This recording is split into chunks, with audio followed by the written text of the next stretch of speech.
আসসালামু আলাইকুম। আমি doctor Faisal Kamal, general and laparoscopic surgeon. কর্মরত আছি বঙ্গবন্ধু শেখ মুজিব মেডিকেল বিশ্ববিদ্যালয়ে। আজকে আপনাদের গলব্লাডারের পলিপ বা পিত্তথলির পলিপ নামক একটি রোগ সম্পর্কে সংক্ষেপে দু চারটি কথা বলবো। প্রথমেই জেনে নেওয়া যাক গলব্লাডার পলিপ কি। গলব্লাডার পলিপ বা পিত্তথলির পলিপ হচ্ছে গলব্লাডার বা পিত্তথলির ভেতরে খুব ছোট আকারে কোনো অভ্যন্তরীণ টিস্যু বৃদ্ধি পাওয়া, যেটাকে আমরা সহজ ভাষায় গলব্লাডারের ভেতরে টিউমারও বলে থাকি। এটি মোস্ট অফ দ্য ক্ষেত্রে বিনাইন বা নন ক্যান্সারাস হয়ে থাকে, মানে এটা কোনো ক্ষতিকর টিউমার জাতীয় হয় না। তবে ক্ষেত্র বিশেষে এটি ক্যান্সারেও রূপান্তরিত হতে পারে, যেটা বিপজ্জনক। তবে বেশিরভাগ ক্ষেত্রে এটা ইনসিডেন্টাল ডায়াগনোসিস, মানে কোনো পরীক্ষা করতে গিয়েছেন, হঠাৎ করে ধরা পড়ে।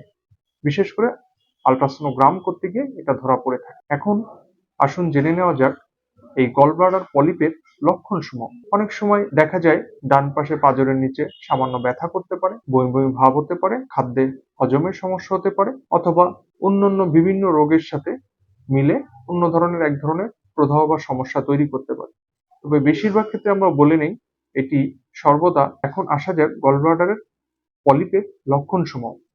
প্রথমত আমরা বলে নেই, সবচেয়ে বড় বিষয় হচ্ছে এই গলব্লাডার পলিপটা উপসর্গহীন থাকে, অর্থাৎ এটা কোনো উপসর্গ তৈরি করে না। তবে ক্ষেত্র বিশেষে এটি পাঁজরের ডান পাশে ব্যথা তৈরি করতে পারে, খাদ্য হজমে অসুবিধা করতে পারে, বমি বমি ভাব হতে পারে, এছাড়াও আরো অন্যান্য ছোটখাটো কিছু সমস্যা তৈরি করতে পারে। তবে বেশিরভাগ ক্ষেত্রে এটা উপসর্গহীন থাকে। এখন আসা যাক এই গলব্লাডার পলিপ হওয়ার কারণসমূহ বা এর লক্ষণসমূহ সাথে ঝুঁকি প্রবণতা ব্যাপারটা কেমন হতে পারে। এটার বিশেষ বা নির্দিষ্ট কোনো কারণ নাই।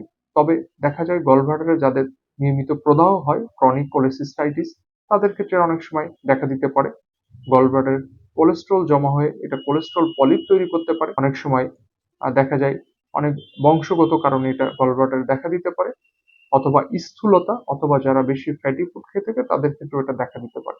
এছাড়াও অনেক জেনেটিক কারণেও এটা হতে পারে। এখন আসা যাক এই গলব্লাডার পলিপের নির্ণয় প্রক্রিয়াটা। এটা খুবই সাধারণ এবং সিম্পল একটা প্রক্রিয়া। একটা আল্ট্রাসাউন্ডের মাধ্যমে আমরা দেখতে পারি যে গলব্লাডারে কোনো পলিপ বা অন্য কোনো অসুবিধা আছে কিনা। ক্ষেত্র বিশেষে যাদের ক্ষেত্রে অনেক খারাপ ধরনের টিউমার ধারণা করা হয় বা ক্যান্সার জাতীয় কোষ থাকার চিন্তা করা হয়, সেক্ষেত্রে অনেক সময় আমরা সিটি স্ক্যান বা এমআরআইও করে থাকি। অনেক সময় এন্ডো আল্ট্রাসাউন্ডও করে থাকি, বাট সেটা ভেরি রেয়ারলি। এখন আসা যাক এর চিকিৎসা পদ্ধতি। প্রথমেই বলে নেই, এটা যেহেতু বিনাইন টাইপের টিউমার মোস্ট অফ দ্য ক্ষেত্রে, সেক্ষেত্রে বেশিরভাগ ক্ষেত্রে অপারেশনের প্রয়োজনই হয় না। যদি দেখা যায় টিউমারটা 10 মিলিমিটারের কম, অথবা সিঙ্গেল টিউমার, অথবা কোনো উপসর্গ তৈরি করছে না, সেক্ষেত্রে আমরা বলি অপারেশন করার প্রয়োজনই নাই। শুধুমাত্র অবজারভেশন বা পর্যবেক্ষণে থাকুন। 3 থেকে 6 মাস পর পর প্রয়োজনে আল্ট্রাসাউন্ড করে দেখা যেতে পারে যে এই টিউমারটা বাড়ছে কিনা অথবা একের অধিক হচ্ছে কিনা। তবে যাদের ক্ষেত্রে টিউমারের সাইজ বা এই পলিপের সাইজ 10 মিলিমিটারের বেশি এবং গলব্লাডার বা পিত্তথলির ওয়াল থিকনেস দেখা যায় 4 মিলিমিটারের বেশি, সেসাইল পলিপ, অথবা বারবার এটা উপসর্গ তৈরি করছে, তাদের ক্ষেত্রে আমরা অপারেশনের পরামর্শ দিয়ে থাকি। কারণ এটি অনেক সময় ক্যান্সারে পরিণত হতে পারে। তো দর্শকবৃন্দ, আজকে এ পর্যন্তই। আশা করছি আপনারা দু চারটি কথার মাধ্যমে বুঝতে সক্ষম হলেন গলব্লাডার পলিপটি কি। আশা করছি ভালো লেগেছে। ভালো থাকুন, সুস্থ থাকুন। ধন্যবাদ সবাই।